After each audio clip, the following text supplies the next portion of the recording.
Hi, and welcome to episode 3 Socratic Satsang. What is freedom? Freedom is one of the most enduring and contested ideas in philosophy. Is it merely the ability to act as one wills, or does true freedom require responsibility, self mastery, or even moral purpose? Philosophers from Aristotle to others have debated whether freedom is innate, granted, earned, or even illusory. As we explored this topic, we seek to understand what freedom is, what it ought to be personally, socially, and ethically. This should be an interesting discussion. Our first speaker for tonight is the one who proposed the topic. David Blackley joins us all the way from Edinburgh, where it's past 1:30 a.m. as we speak. Over to you, David. Hey, thank you, Vinod. Well, yeah, I guess last week I proposed the subject, which is what is freedom? And it somewhat popped into my brain because a friend and I, who's a film buff, we'd been watching Braveheart a couple of months ago. And there's a famous scene in Braveheart where he does a kind of rallying cry of the troops, suggesting to them that they're kind of fighting for their freedom. He says, before the heat of the battle, he shouts down to the troops, he says, they can take our lives, but they cannot take our freedom. And I thought, wow, that's so powerful. It really kind of stuck with me. It's a very kind of motivating bit of rhetoric. And my film buff buddy really took the wind from my sails because he pointed out the fact that this is just Hollywood's creative liberty. There was no such bit of history. And so this was a facet of some imagination in Hollywood. But nonetheless, I thought, well, it's still a fascinating subject philosophically. And it really is a subject which goes into so many different kind of dimensions, so many different avenues you can take it in. So politically, the notion of freedom is often used in or near wartime as a like I say, a kind of motivating rhetorical device. That while this was 14th century, but more recently, if we think back to World War II, all of the great leaders have used it to motivate people, often in a defensive mode. Roosevelt would have used it in the 1940s. He had to kind of convince America that they had to get involved with the war. And he did so on the basis of freedom of speech was a fundamental right, which takes us back to Lincoln in the 1860s. So there's a kind of fundamental identity of American politics. And Roosevelt was talking about freedom of speech, freedom of worship, freedom of fear, freedom of tyranny as motivating factors to take America into war. And there's also an idea of being free of want, being free of desire. So on one hand, you don't want to be encumbered by tyranny. What you really want is not just to be free of the oppressor, but you want to be free to enjoy things in the future as well. So there's a kind of commission dyad there, which is kind of interesting. Sociologically, you then kind of had social movements from, say, for instance, Martin Luther King, 60s, 70s, fundamental sociological change, still harking back to that same concept of freedom. And throughout all of that, we've got other dimensions such as economic freedom. What's the best and most ethical economic substrate which could liberate us freely? Physical freedom, are we constrained? Are we imprisoned? There's a lot of ethics around that. Concepts of moral and spiritual freedom, so who you choose to worship and how you choose to think and what your own moral code is. And then lastly, for me, I would say that some of the most interesting concepts around freedom are probably psychological freedom, what position your brain is in, and how freedom is manifested as an entirely subjective sense. So that's a brief tour of freedom, but I think throughout all those different dimensions, often in a philosophical debate, it comes back to the freedom of will. Do we have any, what degree do we have free will? And so we've got many avenues that we could go down there, and we get to choose how the discussion goes. Vinod. Thank you, David. So I've been thinking about this myself, and what I've been thinking is, what is freedom really? And how do you define when somebody is free? It's like our previous conversation on consciousness. What is the exact qualifying criteria to be conscious? When is one conscious or just unconsciously doing things mechanical? So same with freedom. When is one really free? If you have no restrictions on you, but survival is at threat, is at risk because of, let's say, food or famine, is that really freedom? So just vague and swirling questions so far, but I'm sure we'll jump into it as we go ahead. Who'd like to go next? Yes, Denise. I think you're on mute. My apologies. Hi, everyone. So just actually encompassing a couple of the threads that David had mentioned and yourself as well, then when I think about freedom, a few different perspectives. From a personal perspective, it's really about having the ability to live my life on my own terms, to be able to think, to choose, to experience without unnecessary restriction. Health plays a huge role in that for me. So I had a very severe case of Crohn's disease about 25 years ago, where I had life-saving surgery for it. 3 months prior, I was in excruciating pain, hence the surgery. After the surgery, to then be free of that pain was my definition of freedom at that time. And I know a lot of people can relate to that, no matter what the illness or ailment is. On a different note, still from a personal perspective, I see the freedom of independence that comes from being single, for example. The simple freedom to decide how I spend my time and my energy without needing to ask permission or to compromise my own path. That could change one day, and so can my definition of freedom in that sense. When I step back, though, and reflect on more of a philosophical level, I realize that freedom isn't a universal experience. I feel it's shaped by where we live, how we're raised, the cultures that we're part of, the experiences that mold us. And in that sense, freedom is as much a perspective as it is a reality, and it's deeply personal and uniquely defined by each individual. I did find a quote, actually, from a famous philosopher, Jean-Jacques Rousseau, and he once said, "Man is born free, and everywhere he is in chains." And when I thought about that, I felt it really captured the tension between the idea of freedom and the invisible structures that can limit it. So if we look at the world today, it raises the question, are we truly free, or are we living within a carefully crafted illusion of freedom? And in many ways, what we call freedom often exists with invisible walls that are shaped by systems or narratives and structures that kind of quietly define the limits of our choices, many times unbeknownst to us. It reminds me, though, that freedom isn't just something that's granted, but rather something that we each have to recognize and define, and sometimes even just reclaim for ourselves. So those are my thoughts on that. Thank you. Yes, Tulip. So there are a few points. One is that freedom is being able to express yourself without fear?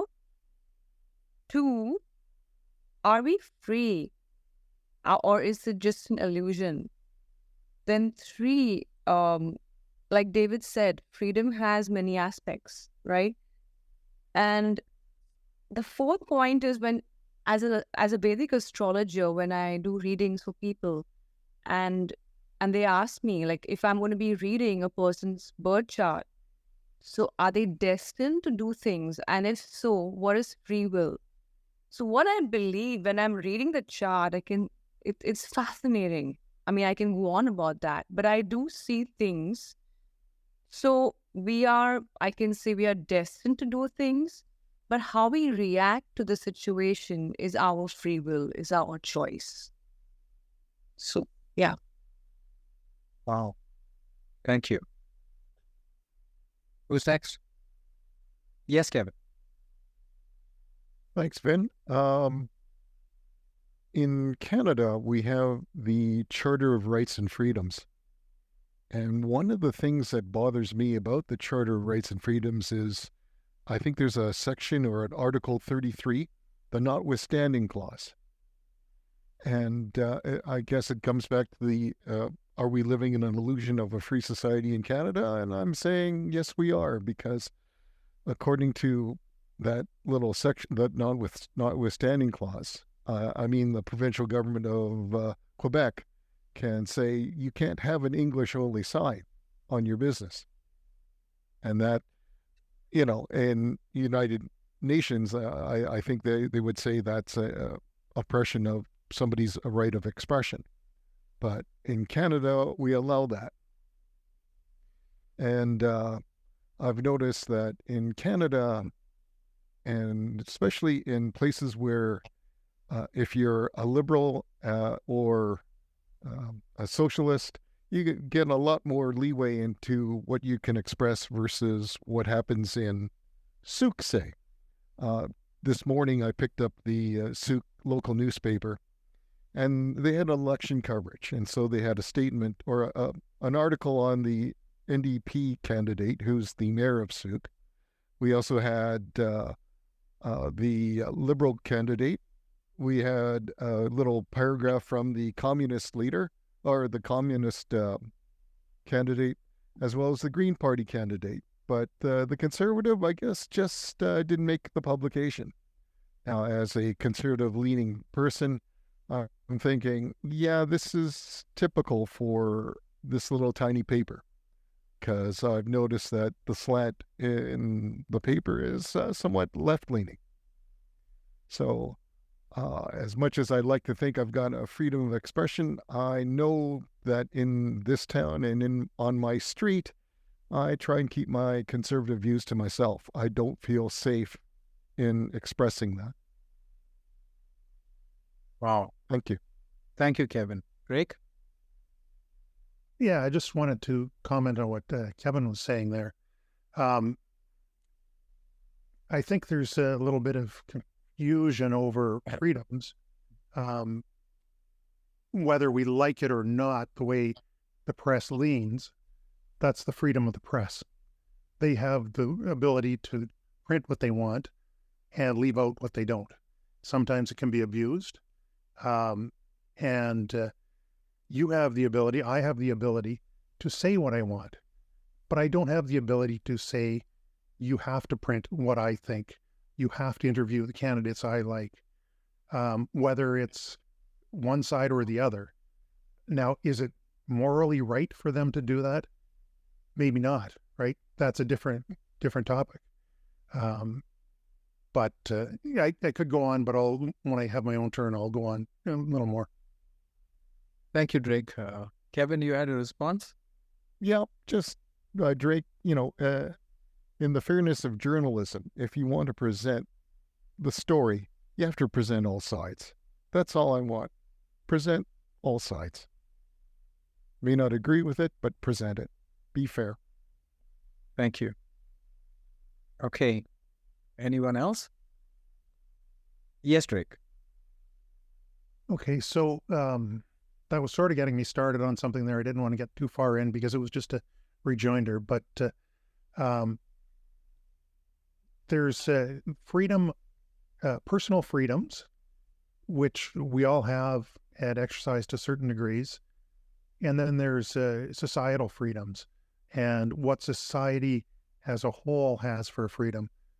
And in a lot of cases, you've seen us move much farther to the side of personal rights, personal freedoms in the last, say, decade, and farther away from society's freedoms, where one person or one small group is able to impose their will and what they think is right upon another small or even large group, the majority. And we have our freedoms of these individuals affecting the larger group. Now, a very controversial one fairly recently would be when we had the COVID situation. The government decided for society it was beneficial for everyone to get the shots.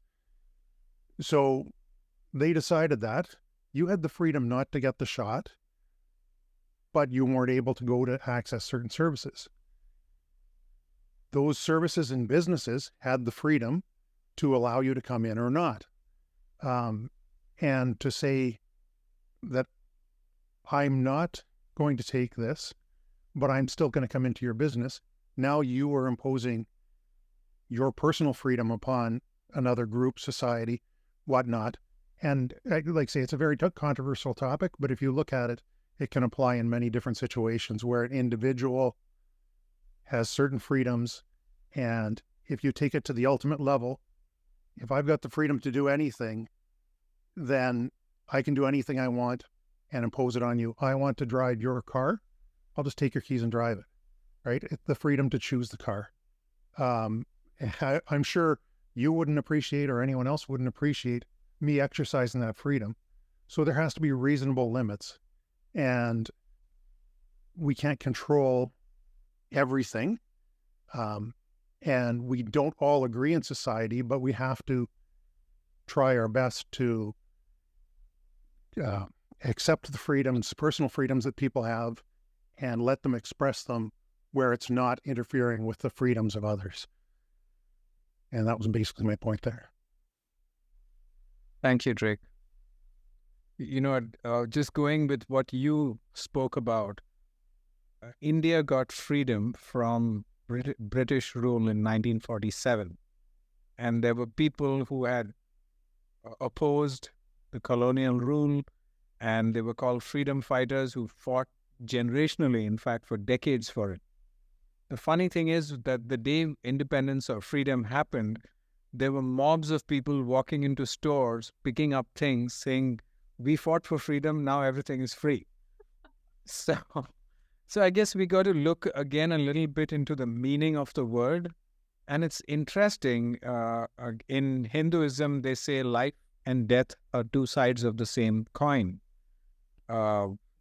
Same with destruction and creation. So I'd say that holds true for freedom and control. Because freedom means the lack of control over you, but it could also mean your ability to control things. So, for example, if you are free to do something, that helps if you can do it. So the word control is inherently, I think, built into the word freedom. And because can you really be free without any agency or traction? How much freedom do you really have if you can't do anything, right?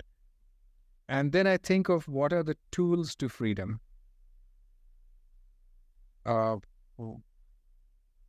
One hotly debated topic is, can money buy happiness?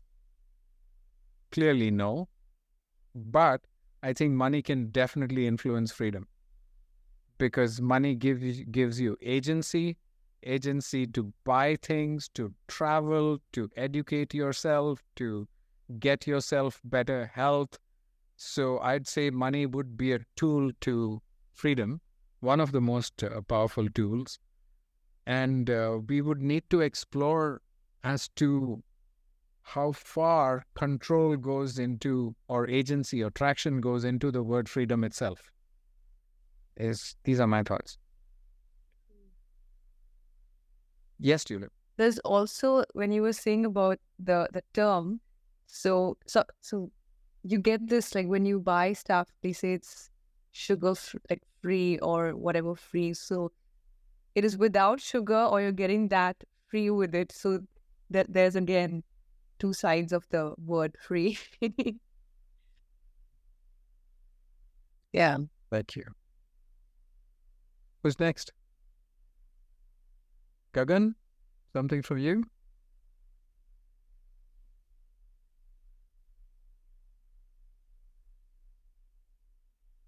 Yes, Strick. Just a short little one here. Something I was reading earlier, talking about freedom and how limited it is in ways. We don't have the freedom to pick where we're born, or the time we're born, or the parents we're born to. So someone born in rural Africa to a poor family has a much different freedom than someone born to a millionaire living in New York City with everything, right? You don't have the choice of where you're born, or like say even the time you're born at. And similarly, on the other end of it, you have very little choice about how you die. Now, there's certain things, MAID and suicide and that people can, but for the most part, the majority of the people don't know when they're going to die. They don't have the freedom to pick that. And so it's everything in between that we have, where we have those choices for freedom. And we should be making the most of what we can out of those within the limits that, like say earlier, aren't going to affect other people in a negative way and impose upon their freedoms. Thank you. So would that mean that you're saying that freedom comes with responsibility? Morally, yes. If you're not a moral person, then there's no responsibility, right? At the same time, you might have the freedom to do what you want to jump off that cliff, but it's not really freedom because it doesn't end well, right? So we don't know that. Yeah, well, doesn't end well for the living person anyway. Thank you. Gagan, over to you. Yeah, I was just going to say this kind of discussion, just touching on what Drake had mentioned, it's kind of the classical debate whether, we have free will or not. Is free will versus determinism comes into mind with this. And exactly what Drake has mentioned. We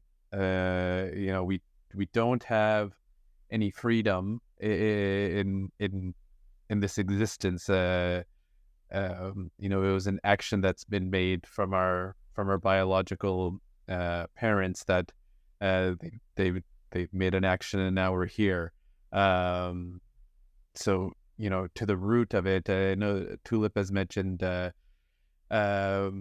kind of from a spiritual sense as well, and I know I draw from my own spiritual practice as well. Kind of the first prayer that a Sikh will say in the morning is the Japji Sahib, and in one of the lines it's Jor na Jeevan Marna Jor, which essentially means we had no power to live, and also touching on Drake is saying, we have no power to die. We might find those situations that we're in suicidal tendencies or whatnot, but I tend to believe that maybe like things, situations,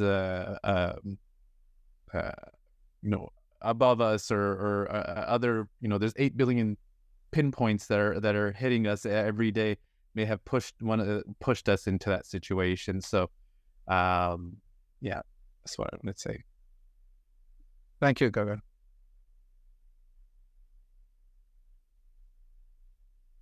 Anyone up next? Yes, David. Yeah. I guess it was more of a question. I was listening to what Tulip was saying about reaction. being our choice. And I always thought that's a very interesting kind of second order of consideration. Just how do you frame that, Tulip? How do people generally accept that when you suggest it to them? I mean, how I don't know how to answer you, but yeah, if you can ask it another way, because when I Yeah. say that, they're like, yeah. Yeah. So if I just speak from my own point of view, my gut, or maybe my brain, is just instinctively jumps on board. I think, yeah, reaction, that should be within our purview. We should be able to completely control our the choice of how we react. Like I really desperately want that to be true, but cognitively, if I start to chew that over, it vanishes. It just diminishes to zero. I just see it disappearing. So And sorry, Sanal, carry on. Sorry, I thought you were done. no, that's about it. That's about it. So you got to accept. I think acceptance is very important with the situation, and it's not about us. We think that everything is around us. No, we don't even matter. Like life is transient. So whatever cards we're dealt with, you got to deal with it this way or that way. Life is tough. Like even Drake was mentioning, we're not even born out of choice. Like this is what it is. And there are some people like us, like, look at this. We are here right now. We're having these discussions. Wow. We all have our own struggles. Obviously, there's not one living thing that is without freedom, with freedom rather. So life is tough, but you got to accept whatever choices you have and deal with it. And I think the more you accept the bitter truth and you understand things, it's easier for you to deal with that. And I do not believe in fairy tales and stop watching those kind of stories, because those are just momentary and those are things that will just then you're expecting your life to be a certain way. We all have different patterns, we all have different paths. It's not the same. It's not like, oh, you're born, and I explain to them, this is what's going to happen. Then you're going to go to school, college, you get a job, and then you get this beautiful home, you marry, you have children. Life is not what is, what was told, or the storybooks. We're living in our mind. Like, these are all things that appear to be what they are, but we got to understand that whatever we have, we got to deal with it in a certain way and accept it. I hope I made sense. Yeah, it makes good Thank sense. you. Yeah, thank you. Gagan, over to you. Yeah, Tulip, great. That was wonderful. I would just like to add, now that you kind of opened this up for me, is in this discussion of freedom and acceptance, most importantly, do we struggle maybe? And I'll ask everyone here, do we struggle because we can't accept what is in front of us? We can't accept the cards that have been dealt to us. Is that the root of our struggle in life, as everyone has their struggle?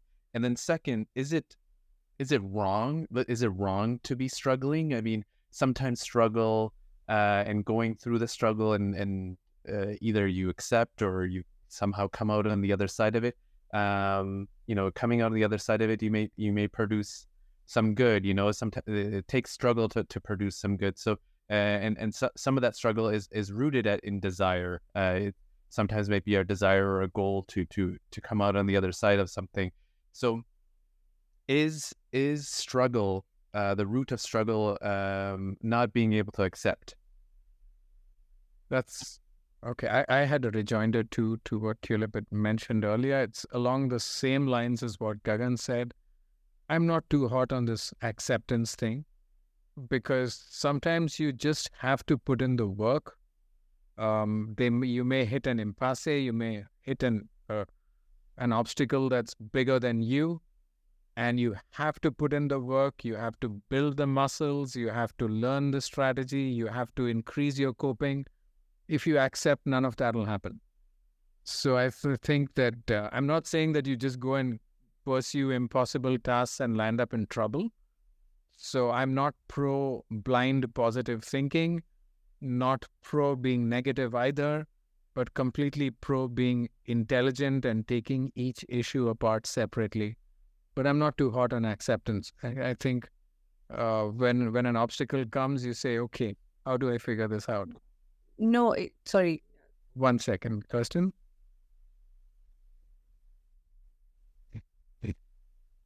Yes, just along the lines of acceptance, I would say I would be pro acceptance, but from a different standpoint, because I think so often, and maybe what Gagan you're pointing to is that we have so much resistance toward what is in our reality. Like if it's something that we dislike, something that is having a negative effect on us, we will resist that reality and try to shift it into something else, try to control that, right? Try to make something else happen. And I think beginning from the place of acceptance of this is how things are, kind of starting, it's kind of moving away from resisting reality, and being in a place of acceptance actually then frees us to move forward in directions that we want to move forward, because then we're seeing things as they are, if that makes sense. It's kind of more the acceptance and commitment. Thank you. Tulip, over to you. So, see, when I say acceptance, now, I'm not saying, oh, this is it, and I'm just going to give up. Not like that. I'm saying, if it's in your control, obviously, you work towards whatever you can. But if it's beyond your control, even in relationships, or like not just about, not about a romantic, any kind of relationship, it could be a parent, it could be a child, any kind of relationship or anything, you've given your best. Then that beyond, or even if it's some work strategy, like Vin was saying, you give it your best, but then beyond a point, it's beyond your control, obviously, whether it's physical, mental, emotional, financial, spiritual, whatever. Then you've given your best. Then you say, okay, you've done your best. There's no regret. I've accepted this. That's what I mean, acceptance. Thank you. Anyone, any other thought? Yes, Gagan, please. Yeah, I was trying to, you raised a great point, Vin, and I was trying to draw a balance between, your points here. So, you're not so gung ho on acceptance, and struggle might be a part of life for, just a part of life, the struggle. So we've touched on different points of it. So, there seems to be a certain balance that, with this, with acceptance and struggle. And maybe I'll ask you, where do you draw the balance? Hey, see, as when Kirstyn was speaking earlier, she said, you accept the situation, you don't be in denial of it, or you acknowledge it. So what I'm suggesting is that you don't be positive, you don't be negative, you be intelligent to a situation. So that means you have to be honest, you have to be real. You say, okay, right now I just can't cope with this situation, or I don't have the tools. So then what do I need to get around this? And then instead of being overwhelmed with the hugeness of the task in front of you, you break it down to smaller tasks, and then you get with the smallest one and you just get going. And I think that if you put your mind to it, if you really put in the work, you should be able to achieve what you want. And of course, there's areas there which you may not really succeed, but even just the process of trying makes you a better person, makes you build more muscle, gives you more knowledge, more coping ability. And at the same time, you have to stay real about the situation. So if it still does slide out of control or go downhill, you at least know you've put in your best. I'm sorry, I saw a few hands up. So who'd like to? Denise, go for it. Thanks. So I'm not trying to use this as a forum to air all of my health issues, but in November of 2023, I was diagnosed with type 2 diabetes. It kind of came out of the blue. I lost my vision. That's how I found out. So vision's good now. But I went through a stage where I didn't accept my reality at first. It was shocking to me. There was physical evidence that something was obviously wrong. Would have helped if I had done blood work probably over the last 10 to 15 years, but I felt great. So I was traveling, I was doing all these things. And when I found out, it scared me to the core, where it was a combination of reaching a point where I just cried every day for the first little while, because it was like, what is going on? And I couldn't see. So, that that had a big part of it. But I kind of did a combination of what Tulip suggested, Kirstyn suggested, as well as Vinod. And when I say that, it was in denial at first, because I was like, how could this be happening to me? Going through the range of emotions and then putting an action plan into place, because I wanted that freedom of being healthy.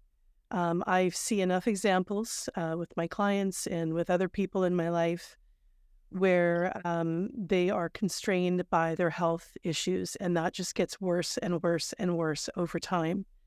So I jumped into action. I signed up for an online course. I must have used my maximum questions to ChatGPT or Google. I did everything I could to reach that point where, because I was told, you're never going to reverse this. This is how it is, Denise. You have it. It's progressive. It's going to get worse and worse and worse. And you know what? That didn't work for me. And so I took it into my own hands and I learned everything I could. And I'm at the point now where I am literally reversing the disease. And so I do believe that if you have the belief in yourself, that alone is freedom on a personal level as well. Thank you. Tulip, you had something to say? No. Oh, okay. I mean, I didn't at that time, but now I'm just thinking probably I would. Go for it. Like I love what Denise said, and of course it's amazing. Not like I've been mentioned earlier, that you can't say, oh, this is not happening, so let's give up. You got to try beyond a point. There's something that I've always followed. So I like to see the better in whether it's myself or in people, or if because mostly people love to take a few points in their life and things that are not nice, and they think so much about that problem that their whole life is about solving that, and then you become like, you get depressed, or then you become negative, right? You like just thinking, and you just forget seeing the beauty around you. I'm not talking about extreme cases or health issues, and I'm saying generally, and people have things around. So I believe, like, I like to reward myself, even if I've done, something stupid, but I just love it. I love the way I've cleaned up my place or some stupid thing, and I'll feel happy about it. I'll say, wow, I've done a good job, and I'll just acknowledge, I'll give myself like a wow. So things like that. So I think if you just appreciate what you have around you, and or if I've gone through a day and I've eaten well, I'm like, okay, this is good, this is what I should do, instead of worrying about, oh my God, I've been cheating on my, like, I've had a bad day, and I've not controlled my diet, or I've not worked out. I'm not going to think about that. I've not done that. Okay, let it go, but focus on the better things, and that keeps me in a better mood. And yes, these are just small examples to just surround yourself with happier thoughts. Thank you. Gagan? Yeah, I'm just gonna jump on Tulip's thoughts there. It's funny, you mentioned like sometimes controlling your thoughts, your diets, and things like that. It's the controlling your freedom. Sometimes controlling your mind is what's producing these kind of happier emotions. True. That's exactly what I mentioned there. Exactly. Thank you. Who's next? So I have this thought, and the thought is, if you had to list one or two things that you feel are necessary to bring in freedom, what would that be? I was thinking this thought in my own head right now, and I was thinking, what are the one or two things I could do or practice or have that would ensure or maximize my freedom? And the one word that came to my head, I'm hoping to explore everyone's thought on this. The thought that came to my head was investment. I'm not just talking about money. I mean, if you want freedom of good health, you need to invest time, energy into your health now. If you want financial freedom, you need to know how to invest your money. If you want a relationship which is solid, which is grounded, you have to invest in that relationship. Time, energy, humility, everything, right? So I think investment would be the key word from my side to what could bring freedom across the board, was the thought I had. Tulip, you had something to say? For me, yeah, I'm just, you had investment as your term. I think meditation is the opposite. Like, meditation is opposite of control.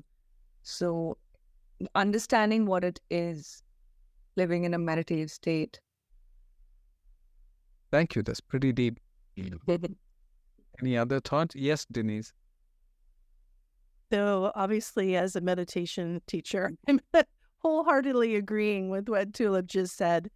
Being mindful of yourself, your body, your spirit, your thoughts, the people around you, how you spend your energy, and living in the moment and just being really present. That is freedom in itself. Thank you. Any other thoughts? And maybe just on that, say, kind of piggybacking on those, self-awareness. Sorry, what? I said, yes, Mrs. Nair, please go ahead. Oh. Yeah, I think self-awareness, and primarily when we know what is happening in our system, when we're feeling, whether it's, angry, frustrated, sad, anxious, being able to have that awareness so we know we're going to just be reacting to most situations out of those places. And when we have that self-awareness and that ability to pause, I would say is shifting from kind of that reactivity that we were discussing earlier to more of an ability to choose, an ability to respond in any situation. Thank you. Anyone else with thoughts on? Yes, Drake. I think self-confidence is important. If you have confidence in yourself that you can deal with issues, then you have the freedom to try to do them, to try and address those issues. If you're not confident, if you don't have that self-confidence, you feel trapped. You don't have that freedom to do those things. So I think it's looking inward, finding that self-confidence that helps. Thank you. Yes, Gagan? I'm going to throw in our typical bomb in this this conversation. If AI can mimic human decisions, does that challenge the concept of free will? Are we more free if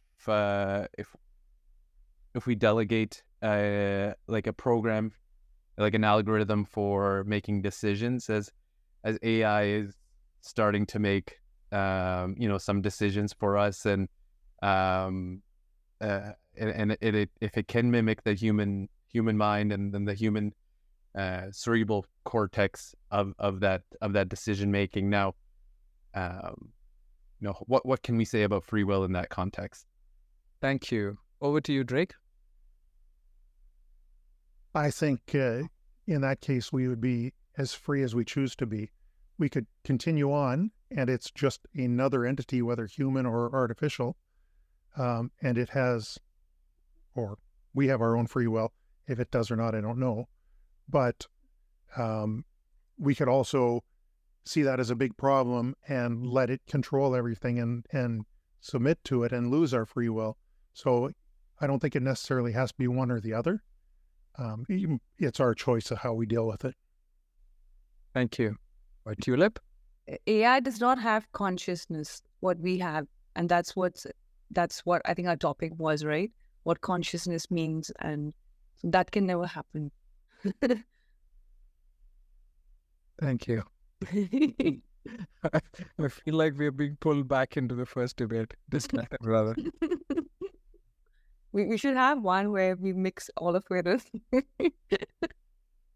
You remember Abhinay, he hasn't joined us today, but he wrote a whole blog about consciousness after our discussion. Yeah. Thanks. Who's next? Who'd like to go next? Yes, David.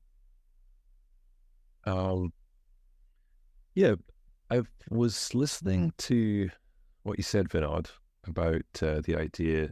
I mean, you're kind of selling a more existential libertarianism. So the idea that you kind of, whatever your situation is, you bootstrap yourself and you crack on. That is palatable. But it is in definite tension between the idea that the universe kind of gives us our cards and we have to maybe ensure that our reaction is one of more acceptance. And I just think there's an important point of kind of mediation between those two, which is the idea that, well, I guess it revolves around nihilism. You'd never want to cede ground to nihilism, and it's not something you can really do anyway. I think there's an interesting paradox with nihilism, which is that it's kind of framed well in the joke that just wait to see what a nihilist does when they think they've lost their iPhone. They'll just immediately have an existential crisis. But nonetheless, so you can kind of take nihilism and trash it. It doesn't. It's not something that you can really stick to coherently. But I think the interesting mediation is the idea that with input, with what's coming into you, it might be optimal to be highly open and accepting of that, as per kind of Tulip's mindset. And with output, with your direction, it might be highly optimal to behave in a existential libertarian, as Drake was saying, take command of yourself, have confidence and responsibility. And so it's a really interesting thing. It's almost like you can't talk about it gestalt. You have to kind of split it into two and think about, okay, these things are going to come into me, and I have to be really accepting of those things. Let all this stuff go. I haven't asked for any of this stuff. I didn't ask to be in this room, and so on and so forth.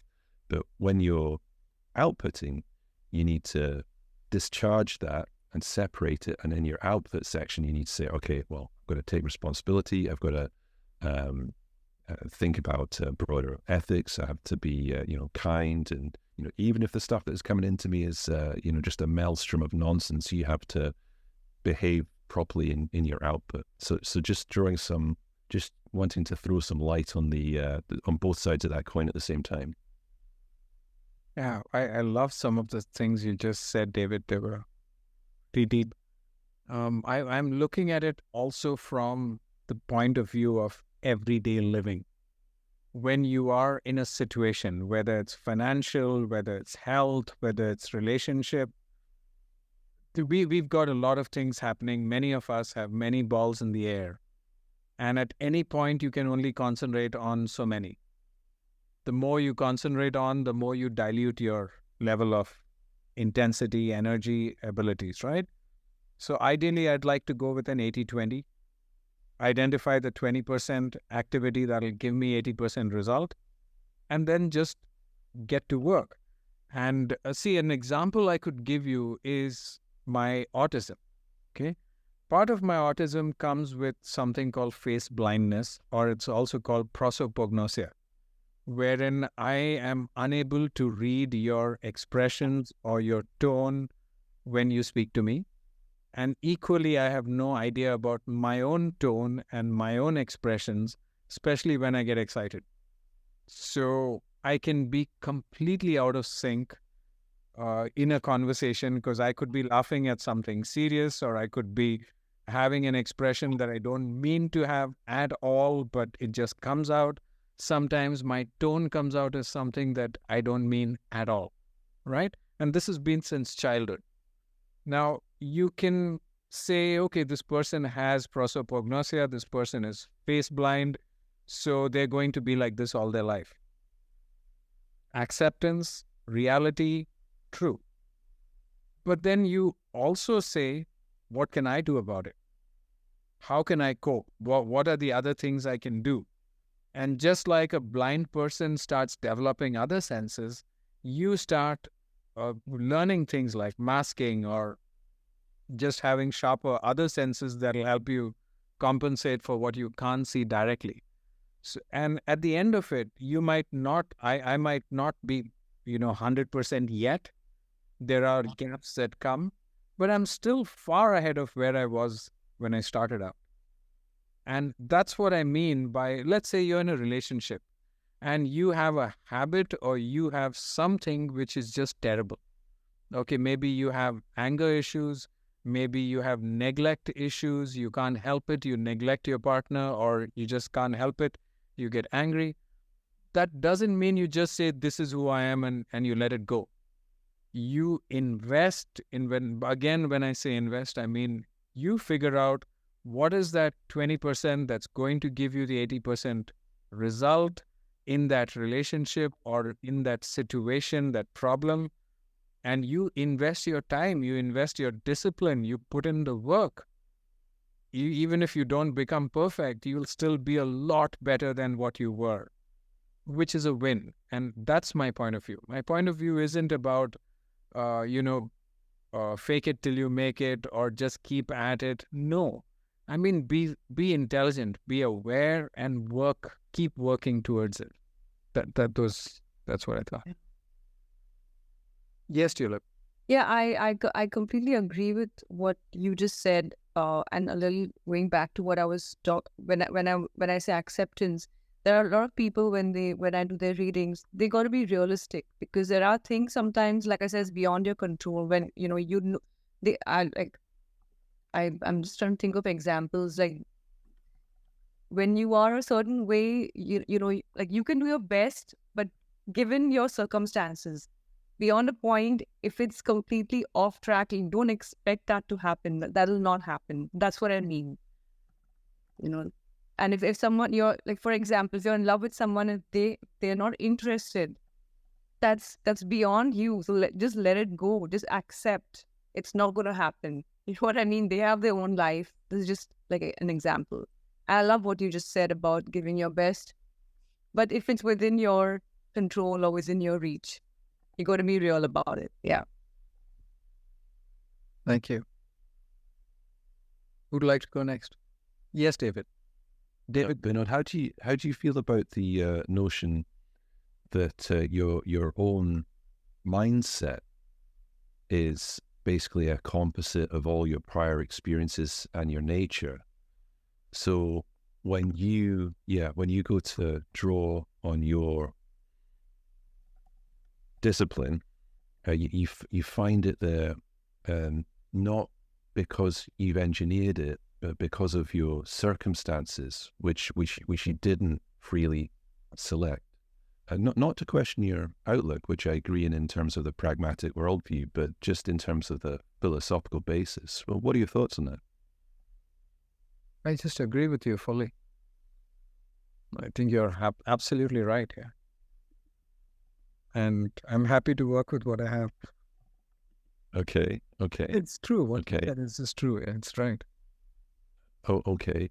But then how do you scale that out to a wider ethics, from like an internal moral compass to like a societal ethical compass? If there's somebody that consults themselves internally and they've just got zero discipline, 100% addiction, and then, life hits, how does that scale out to an ethical framework? At some point, it's like you said earlier, you have to draw a line or balance, right? You can't please everybody. You can't be everybody. You can't, there's no everything.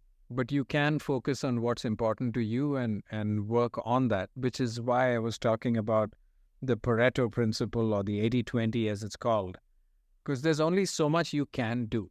And after that, at some point, you've got to be able to say, okay, this is where I draw the line.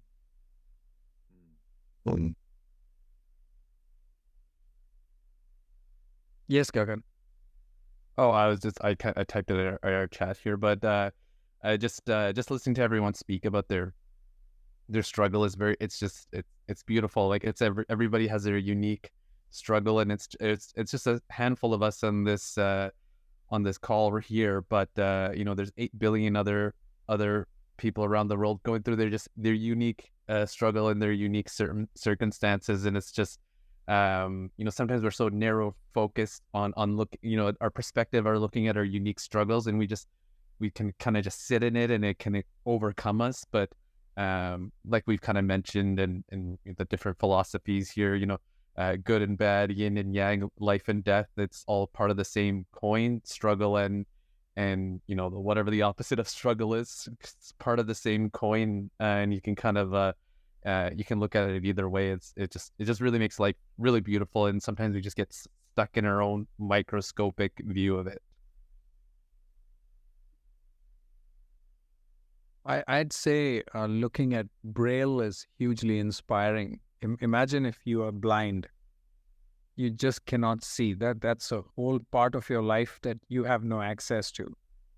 And you could just give up on it, but then some people would sit and learn Braille because they just want to. Yes, this is my situation, but I want to work with what I have. I'm not just going to lie back and give up.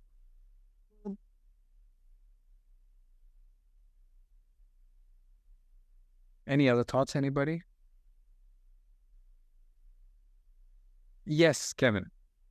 To me, it's surprising how, though I wasn't really raised as a Buddhist, I was raised in a Buddhist household.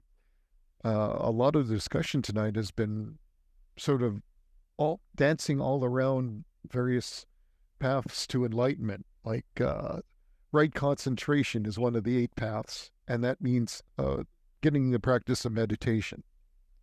Mindfulness, paying attention to the present, be in the present, and right action. Okay, I'm in a bad spot. How do I get out of this?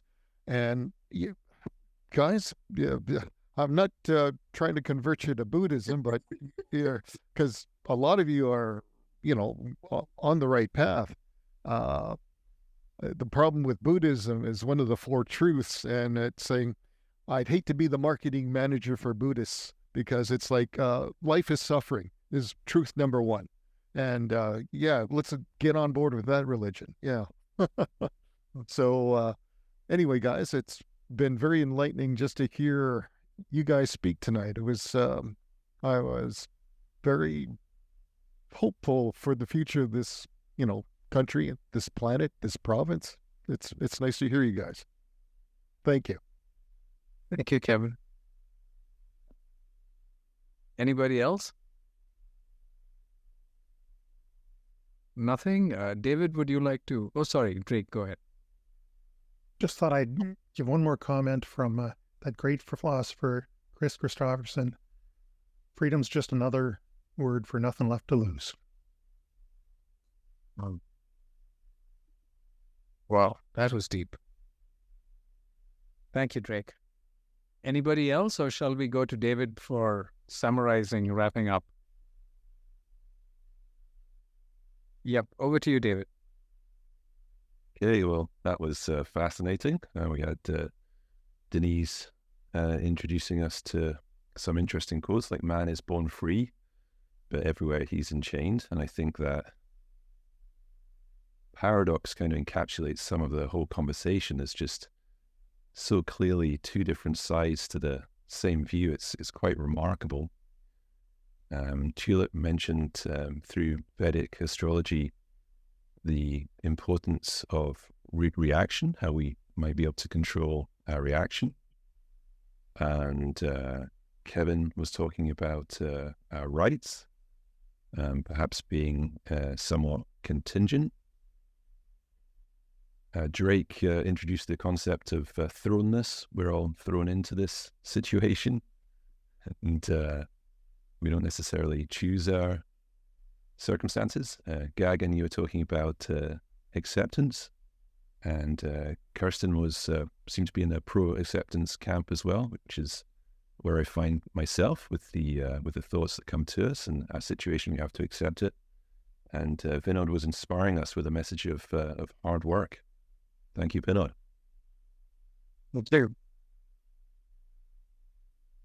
Thank you, David. That was an awesome discussion. Thank you so much, everyone. Thank you. This was fun, everyone. Thank you so much. Thank you, Kevin. Thank you, Tulip, Drake, Thank you. Kirstyn, That was great. and Gagan. Thank you, guys. Thank you for sharing, everyone. That was beautiful. Thank you. Thanks, everyone. See you next time. Bye. Thank you, guys. Bye-bye.